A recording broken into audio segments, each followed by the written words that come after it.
Merci de votre fidélité au programme de Canal Kin Télévision. À quoi ressemblera l'économie congolaise après la crise sanitaire du coronavirus? On en parle justement dans ces numéros avec Dan Kouba, qui est recteur des universités canadiennes, mais aussi expert en planification stratégique. Monsieur Kouba, bonjour. Bonjour. Je l'ai dit quand je vous ai présenté, vous êtes expert en planification stratégique. En fait, quelle lecture avez-vous de l'économie congolaise pendant cette pandémie de Covid-19? Merci pour la question. La crise de Covid-19 nous renseigne beaucoup de choses. C'est un moment inédit, certes, mais surtout une opportunité. Je t'honorerai plus d'un si je dis que c'est une opportunité, alors que nous sommes en pleine pandémie. Une opportunité parce que cette crise est une pédagogie pour nous. Ça nous permet de voir nos faiblesses, finalement, de notre économie. Et une opportunité parce que, connaissant nos faiblesses, nous pouvons corriger pour justement renforcer nos faiblesses afin de les transformer en opportunités. Alors parlons justement de ces faiblesses. Qu'avez-vous constaté dans notre économie? D'emblée, on constate une défaillance d'un système sanitaire inexistant. On a vu à la va-vite l'équipe de riposte qui a été mise en place. Ce sont là des signaux que notre système de gestion est faible et que nous n'avons pas un système de planification à long terme. Voilà aujourd'hui plus de 60 ans que notre pays a accédé à l'indépendance. Mais quand on doit en juger sur les résultats, on constate que on n'a jamais atteint les résultats. Plusieurs programmes se sont succédés. Plusieurs républiques se sont succédées.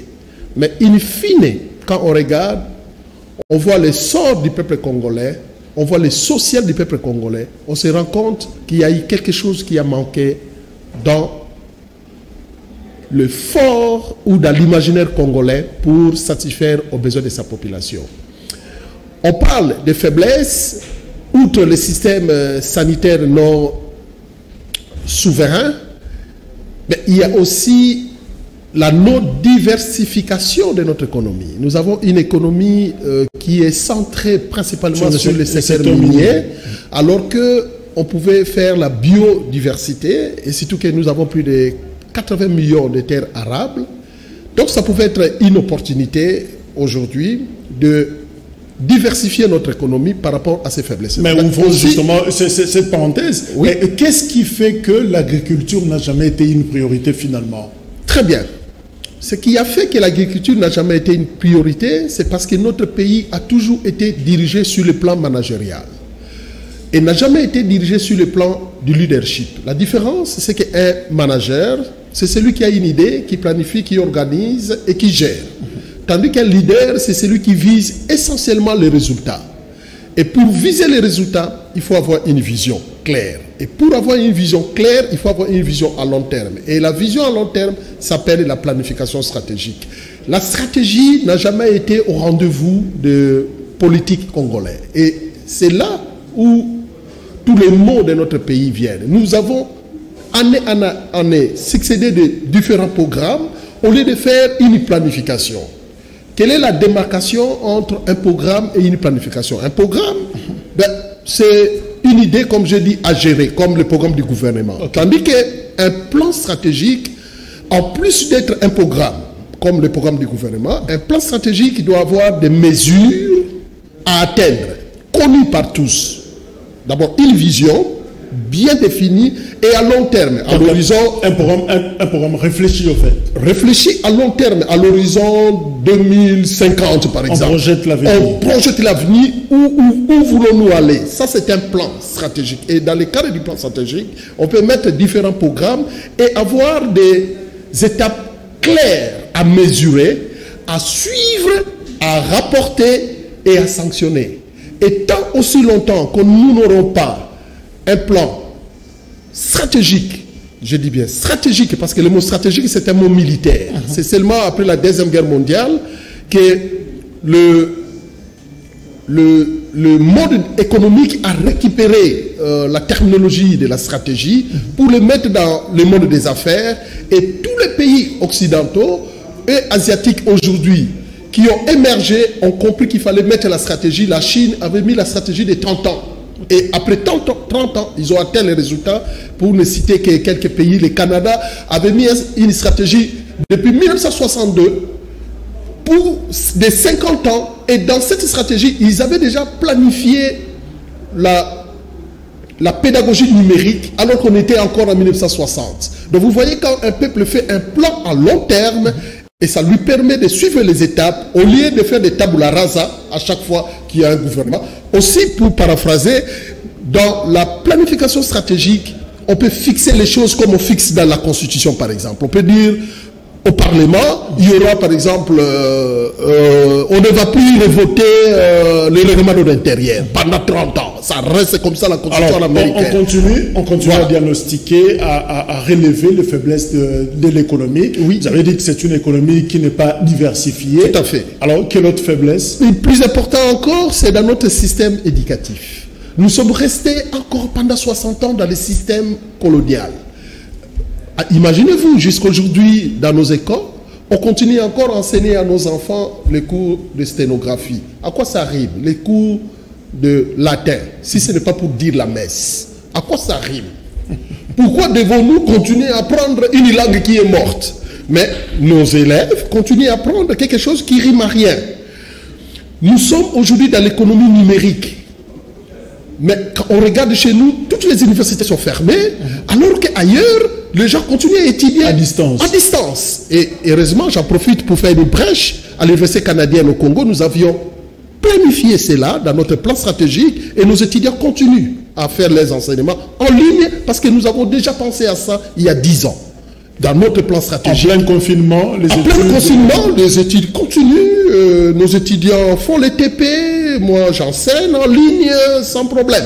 Et nous attendons la réouverture officielle, comme ça il n'y a pas de chômage. Et c'est ça, quand on a un plan stratégique, on sait prévoir à long terme et on sait évaluer ses faiblesses, ses forces, saisir les opportunités et également les menaces qui sont Monsieur Kouba, comment expliquer cette absence d'esprit de planification justement en République démocratique du Congo dans le chef de l'intellectuel congolais? Qu'est-ce qui fait qu'on n'a pas ces réflexes planificateurs? C'est dû à quoi? Parce qu'il n'y a pas de planificateur justement ou finalement c'est naturel? Non, ce n'est pas naturel. C'est dans l'imaginaire congolais, on a toujours pensé que la stratégie c'est pour les blancs. La stratégie, c'est pour les gens des sciences. La recherche, c'est pour la science, c'est pour le laboratoire. Alors que nous oublions que la recherche a pour rôle, d'abord, de répondre à l'impact sociétal, à répondre aux besoins de la population. Si vous ne mettez pas, je cite un auteur chinois, Chan Chu, au 5e siècle avant Jésus-Christ, qui a dit, je cite, « Si vous ne maîtrisez pas la stratégie, vous périrez. Mais si vous la maîtrisez, vous serez sauvé. » Donc, ne pas connaître la stratégie, c'est périr. Et encore un autre auteur, E.W. Daming, qui a dit, je cite, l'auteur de ISO, c'est lui qui a le père fondateur de ISO, la qualité dans le monde, qui a dit 94% des problèmes sortent des systèmes, seulement 6% sortent des individus. Donc, ça veut dire, si vous mettez en place un système qui ne dépend pas des personnes, mais qui dépend de l'organisation, vous pouvez mettre les personnes les plus médiocres dans ce système-là, ils deviendront performants. Parce que c'est le système qui doit contrôler le... D'où, un peu comme a dit Obama, on ne veut pas des gens forts, mais des institutions fortes. Vous avez dit que vous pouvez transformer ces faiblesses en opportunités, justement. Alors, comment sauver cette économie congolaise? Comment sauver l'économie congolaise? C'est d'abord la prise de conscience de mettre en place un plan stratégique. Il n'y a pas autre chose. Parce que jusque-là, même le programme de gouvernement, quand je l'ai suivi, j'étais resté sur ma soif, parce que nulle part, j'ai vu des mesures claires. Okay? À quel moment on va mesurer quoi? Qui est le champion? Quand est-ce qu'on va faire le suivi? Vous parlez du programme d'urgence de 100 jours. Tous les programmes que nous avons vus depuis 1960 jusqu'à aujourd'hui, aucun programme a été rapporté. Aucun programme a été suivi. Aucun programme a donné des résultats escomptés.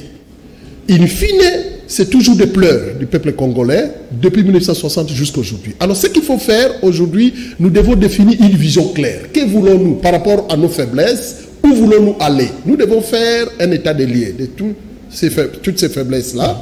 Et ensuite, évaluer nos forces. Dans nos forces, nous pouvons identifier les capacités des uns et des autres. De quoi sommes-nous capables? Aujourd'hui, on s'est rendu compte que nous n'avons pas une industrie locale pour fabriquer les respirateurs, par exemple. Donc, on a un système de santé qui est défaillant.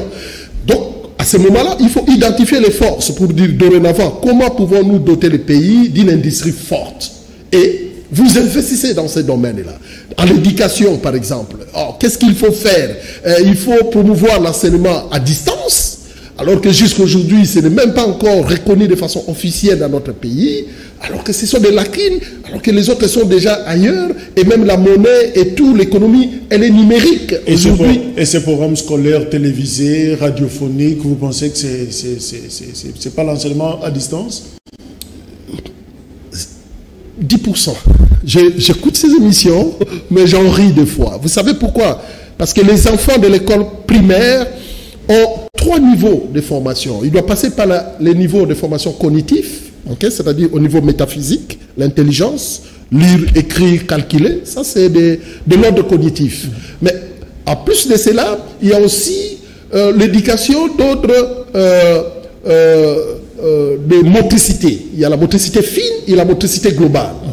C'est-à-dire les enfants doivent jouer, faire l'éducation physique et ainsi de suite. Et enfin, finalement, l'éducation d'ordre, les compétences d'ordre affectif. Et dans les compétences d'ordre affectif, c'est-à-dire vivre ensemble, moralité, et ainsi de suite. Ça, les parents peuvent jouer ces rôles-là à la maison. Mais quand il s'agit de la motricité fine, motricité globale, vous allez confier cette éducation aux parents à la maison. Donc, l'enseignement à distance par la radio, elle n'est que limitative, elle ne représente que 10% de son agenda. Donc, c'est une bonne initiative, mais ça ne peut pas remplacer l'éducation à distance, surtout au niveau initial, à la formation initiale. Mais au niveau universitaire, il n'y a pas de problème, parce que là, on a affaire aux gens qui ont une certaine maturité d'apprentissage, de l'auto-apprentissage, et ils peuvent suivre des choses à distance. C'est pour cela, à l'université, ça pose aucun problème. Alors, parlons justement des effets, des conséquences du confinement sur les petites et moyennes entreprises. À Kinshasa et partout ailleurs, en République démocratique du Congo, ça fait pratiquement 2-3 mois déjà, depuis que nous sommes en plein confinement. Alors, quel est l'impact sur les petites entreprises? Mais l'impact est même disproportionné sur le plan fonctionnel. Du jour au lendemain, on a vu les petites et moyennes entreprises fermer leurs activités, tout le monde renvoyé au chômage. Prenons le cas, un marché qui ferme, la maman est à la maison, le marchand est à la maison, un opérateur économique qui avait une école, tel est notre cas. Je suis promoteur des écoles canadiennes ici à Kinshasa, ainsi que l'université canadienne. Du jour au lendemain, fermé, nous sommes dans le secteur privé. C'est notre source principale de revenus, ça veut dire chômage. Manque de revenus pour nous et chômage pour les employés. Et du jour au lendemain, c'est la ruine de notre économie. Et cela va dans tous les secteurs. Et notre gouvernement n'a pas malheureusement les moyens de faire face à cette demande-là, parce que nous ne lui donnons pas les moyens. Nous ne lui donnons pas les moyens parce que le gouvernement n'avait pas un plan stratégique. Je préfère insister sur plan stratégique, parce que si on ne fait pas rentrer la notion de la stratégie, qui est une notion aujourd'hui fondamentale, eh bien ça serait difficile pour que nous puissions sortir. Mais quel devrait justement être ce plan, le contenu de ces plans stratégiques, justement pour sauver le PME? Ah ben, je suis en train d'évoquer une matière cognitive qui n'est pas palpable. Pour faire la stratégie, il faut s'asseoir. Il faut prendre des outils opératoires et identifier toutes les parties prenantes. Et ensuite, voir quels sont les soucis de chaque partie prenante et comment satisfaire les soucis de chaque partie prenante.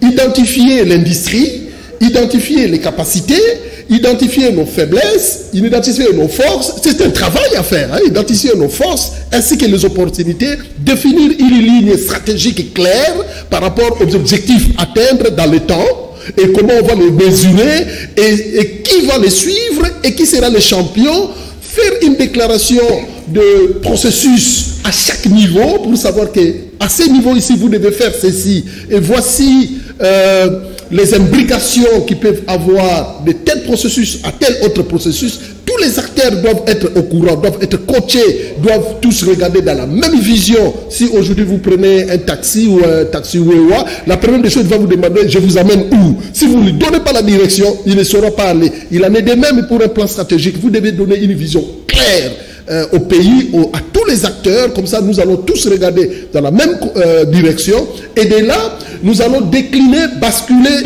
ces objectifs stratégiques en objectifs tactiques, c'est-à-dire faire des budgets. Parce que quand vous prenez des décisions claires, ces décisions-là doivent avoir des implications sur le plan financier.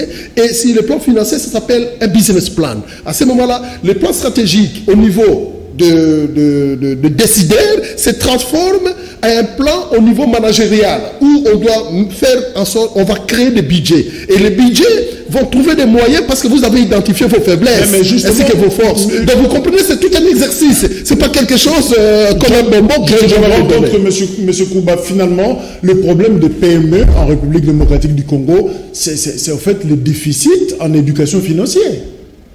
On peut se permettre de le dire. C'est un déficit en vision. C'est un déficit en vision et non en éducation financière. Parce que l'éducation financière n'est qu'un moyen si on a une vision qui est mise en place. C'est-à-dire, je vous donne un exemple. On a tendance ici à croire que nos petites et moyennes entreprises, nos mamans, nos vendeurs qui vendent dans les marchés, tous les marchés de Kinshasa, ce sont des activités, je dirais... le terme exact me manque, je voulais dire provisoire, voilà. Okay.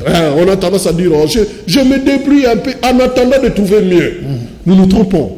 Ce sont des entrepreneurs. Et nous pouvons développer notre économie à partir de ces mamans, à partir de ces vendeurs. Et comment faire? Mais c'est simple. Il n'est secret pour personne que sans l'endettement, il n'y a pas d'enrichissement. Comment on peut s'enrichir en s'endettant? Alors là, je trouve que ça devient intéressant. Voilà. Parce que la plupart des bateaux na Kinshasa, la République démocratique du Congo, ils ont maman, ils ont va comprendre malamu parce que tozolo bela likambouya mombongo sima ya coronavirus. C'est vrai que biso somaye le côté na maladie des ali de kosola nani lata masque tout ça makambo nyonso koleka mais tango koleka mombongo économie na mboka na biso ekokoma nini. Alors yango likamto lo belana ndeko Dan Kuba awa oazali expert na makambo etali stratégie justement ndengeni toko sala pour que mbongo na biso emata. Alors ndeko Kuba, on va essayer un peu de balancer aussi Aningala.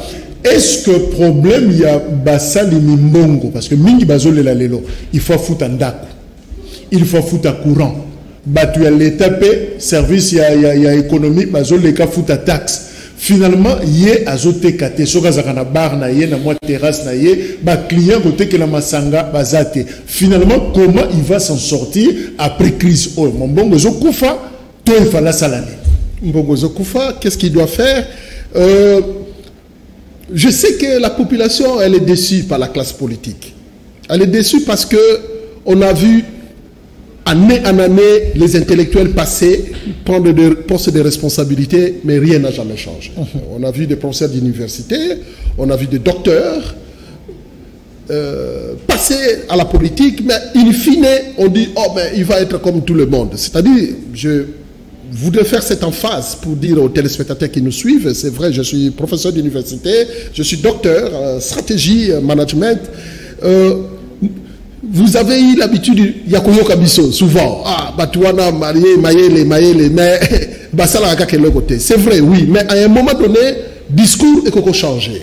Et discours, on a un ango, ils ont discours pour le peuple congolais, dirigeant Nabiso, toute la population, que tant et aussi longtemps, tu changer façon Nabiso, il y a qu'on sale la terre, tu as un éternel sous-développement. Façon dont on sale les années. Façon dont on sale les années. Économie, surtout, et marche na Nyongo. Ok? Comment on peut s'enrichir en s'endettant? Et ce qui est ça, les plans stratégiques, moko ya bien, tu yebi que maman na biso ya ba marché, tu ba vendre, ba futaka taxe, ba futaka 500 francs par exemple, tous les jours. Et baza combien? Et comment tu peux organiser dans le cadre ya plan stratégique wana un programme pour que tu captes ba 500 na bango, tu constitues ngo comme épargne crédit. Na mbongo na bango moko, ceux qui te s'organiser bien, tu peux ça bango crédit. Mais le problème est que si tu peux ça bango crédit, il faut tout ça l'accompagnement, il y a crédit wana. Et puis, comment tu peux accompagner? Expliquez-nous le crédit yango. Crédit ezanini. Crédit batu bele ba bakate nyongo na banque. Batu bele ba kufa pour la nyongo na banque. Avant ozwa nyongo na banque, il faut ozala na cash flow positif. Donc expliquer cash flow. Cash flow est là qui c'est nini. Cash flow est là qui c'est mbongo yozwa ka ezala ya salaire, ezala ya affaire. Ozune total nango par mois, osanisi yango. Otiena ba dépenses nyonso yosalaka. Il faut ça la comptabilité wana. Ota na somba ka papier mouchoir, na futaka transport, na melaka coca, na salaka bo. Ozui ba dépenses nyonso na futaka ndako. Ozui mbongo kotisaka mwe ba dépenses na yo. O etikali ba benga ngo compte à trésorerie, nangi ba benga ngo cash flow. Ce qui est positif, c'est-à-dire au compte ça par exemple $150, ba dépense non surtout ezali $100, au tikali na $50, ozana cash flow positif. Donc trésorerie, ezana lab. À ce moment-là, on que nous défa mbongo mais elle est qu'à 50 té. Ce qu'on défi mbongo oyo lero ko sala remboursement, on défa na yo $1000. Mais remboursement nango par mois il ne faut pas aller à $50. Pour ce qui est $50, et comme il faut appauvrir. Okay. Donc il faut remboursement à moins de $50. À moins que mbongo au défi, au quotidien on va faire et matisi revenu na yo, mais ma dépense na yo tika na niveau wana plus ou moins. À part ma dépense il y a exploitation. Il faut son farine pour ça la mikate. On continue au son farine. Donc, difficulté, il y a l'éducation financière de communes à France. Voilà. Donc, il faut discipline. Ceux qui n'ont cash flow nanga, trésorerie nanga combien? Est-ce que mbongo a dépensé que les cas? Oui, mbongo na kozwa, ceux qui n'a pas qu'on va faire et que matissa cash flow nanga, ceux qui matissa ngo comme ça on a $80 et ceux qui ont mbongo comme ça $60, on est riche. Mais ceux qui mbongo défi et qu'on tient sur ma dépense, on tient na $50, mais comme ils ont $70, on est pauvre. Donc, il ne faut pas t'endetter pour t'appauvrir. Tu dois t'endetter pour t'enrichir. Alors, concrètement, message nous me maman, tata, message papa, partout et aller la prise en charge autonome.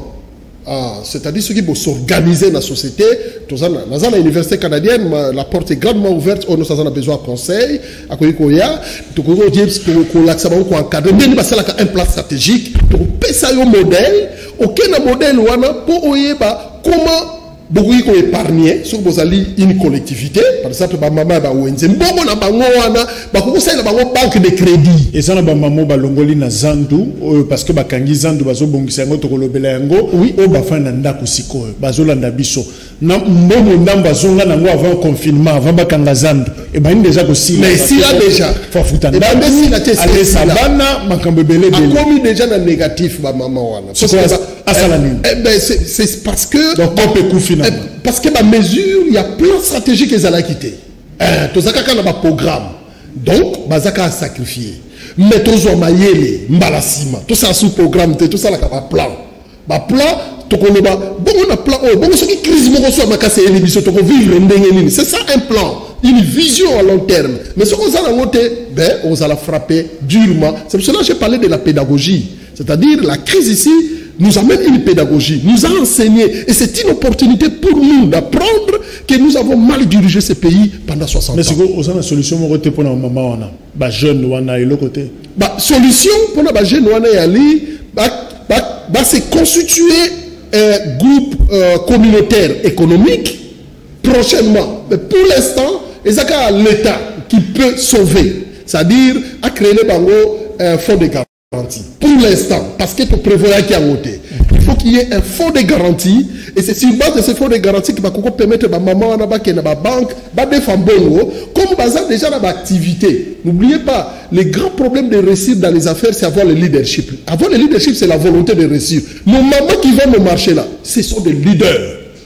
Moi qui vous parle, j'ai étudié grâce à une maman qui vendait au marché de Kawuka, qui vendait du foufou, qui a payé mes études à l'université de Kinshasa. Aujourd'hui, je suis professeur et docteur. Donc, grâce à cet argent-là, donc ce sont des leaders. Maintenant, ces leaders-là, nous devons les encadrer. Et bien les encadrer pour créer échelle économique. Bah, maman, on a un niveau à micro, on a un niveau à petite entreprise, on va un niveau à petite entreprise, on a moyenne entreprise, on va moyenne entreprise, on a grande entreprise. Donc c'est un projet, justement, idée, un plan stratégique. Surtout coronavirus et Sili. À venir, il y a PME. Est-ce que tu as bon déconfinement, nous avons bima. Le lot soki coronavirus et Sili, ils ont la passe, va te belé décollage, va te belé, va au franzala. Et qu'ils ont la passe parce que l'entreprise va engager sous batouté parce que dans la production t. OK. Va engager. Donc et qu'ils ont la passe. Ne soyons pas étonnés que la situation post-Covid va être plus critique que la situation ante-Covid. Ante, c'est-à-dire avant ou pendant Covid. Donc, nous allons dans une situation de mal en pire. Donc, on va s'enfoncer davantage parce que la ZAD a revenu. Donc, après Covid, vous allez la pire. C'est la pire, ce que l'État a intervenu. Mais je crains fort, l'État a un moyen. Parce que la source y a revenu par le secteur minier, ils ont paralysé. Mais vous prêchez le désespoir, non? Non, je prêche la prise de conscience que l'État peut diversifier. Comment maintenant l'État peut faire? Mais accorder des crédits. Écoutez, tous les pays du monde le font. Hein. Vous voulez que je vous dise, la planche à billets. Selon l'État du monde de Sambo, à ça besoin de $, à quoi imprimer Mongo, ce n'est pas un secret.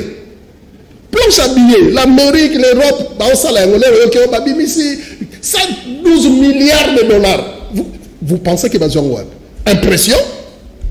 Oui, l'État doit imprimer. À telle inflation qu'il y a, on imprime, on donne des crédits. Parce que sinon, on va redémarrer. La planche à billets, c'est une des solutions. Et ce n'est que l'État qui a cette autonomie-là de dire oui, venez prendre des crédits. Et l'État, tu as la chance, tu as un hôtel de monnaie, tu as imprimé un bon. Mais la grande question, apparemment, ce débat-là n'est pas à l'ordre du jour, personne n'en parle, mais est-ce que aux mécanisme, sa Premier ministre, gouvernement de la République, concrètement, ce qu'ils peuvent faire, parce que tout le monde ne jure que par le déconfinement aujourd'hui. Au cas où on décidait le déconfinement, qu'est-ce qui va se passer finalement? Qu'est-ce qui va se passer? D'abord, ils doivent reprendre en main le programme du gouvernement, revisiter chaque processus, et corriger chaque processus à la baisse. Réduire les trains de vie de nos politiciens, la fonction publique, on n'a pas le choix, il faut se serrer la ceinture, on doit réduire les trains de vie, diminuer les salaires s'il le faut, faire des fusions de ministères s'il le faut, bien sûr, pour diminuer les dépenses. Il n'y a que de cette façon-là qu'on pourra s'en sortir. Et ensuite, tirer les leçons du passé, c'est-à-dire comment mesurer chaque processus, comment suivre chaque processus et rapporter. Ils ont le devoir de nous rapporter étape par étape, sanctionner ceux qui ne vont pas bien travailler et créer un système durable sur le plan sanitaire, sur le plan pédagogique, sur le plan de l'économie, sur le plan monétaire et ainsi de suite, avec une vision claire et avec des objectifs bien définis, avec un budget conséquent et avec des acteurs engagés pour atteindre les résultats voulus. Vous pensez que la réhabilitation du marché central tel que décidé par le gouverneur de province aujourd'hui fait partie des plans stratégiques? C'est une stratégie aussi. C'est un programme. ce n'est pas une stratégie. Ça deviendra une stratégie le jour où j'attendrai une vision claire.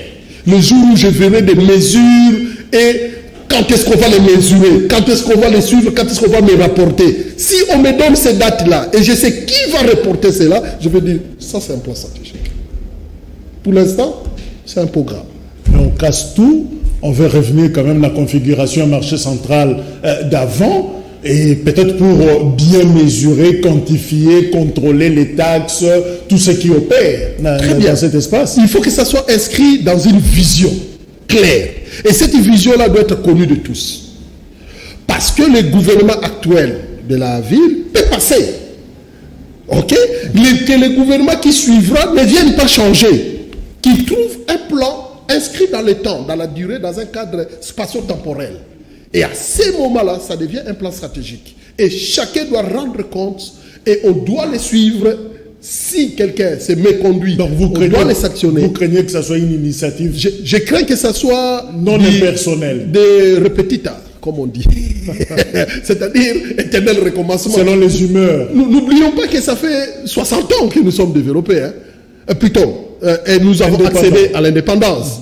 Mais vous pouvez en juger par vous-même les résultats. Les résultats, c'est le social du Congolais. À Maloueka, quel est le social du Congolais? N'ayez pas honte, il faut le dire. Quelles sont les conditions des Congolais moyens à Moueneditu? Quelles sont les conditions, la situation des Congolais moyens à Maloueka, à Massangambila? C'est là où on doit mesurer l'impact sociétal. Si les conditions sont médiocres, ça veut dire échec. Alors, professeur Dan Kouba, je retiens à propos nayo que le malheur du Congo aujourd'hui, c'est l'absence d'un plan stratégique. Il y a un auteur américain qui a dit, je cite, Stout, il s'appelle, il dit, truth is that works. Je vais dire ça en français. Truth, c'est la vérité. That works, c'est ce qui marche. La vérité, c'est ce qui marche. Tu peux beau avoir tes diplômes, tu peux beau faire tes stratégies, mais si ça ne marche pas, ce n'est pas la vérité.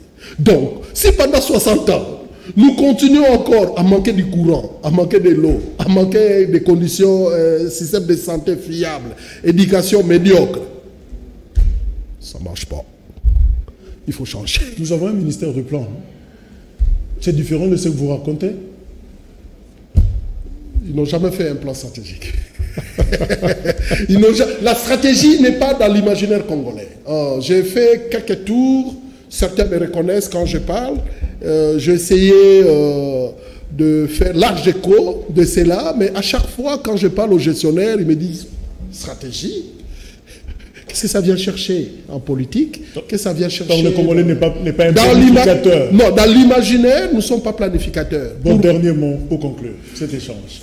Le dernier mot, ce serait une prise de conscience de l'imaginaire congolais pour finalement comprendre que le devenir tout un peuple se trouve entre les mains de ses leaders.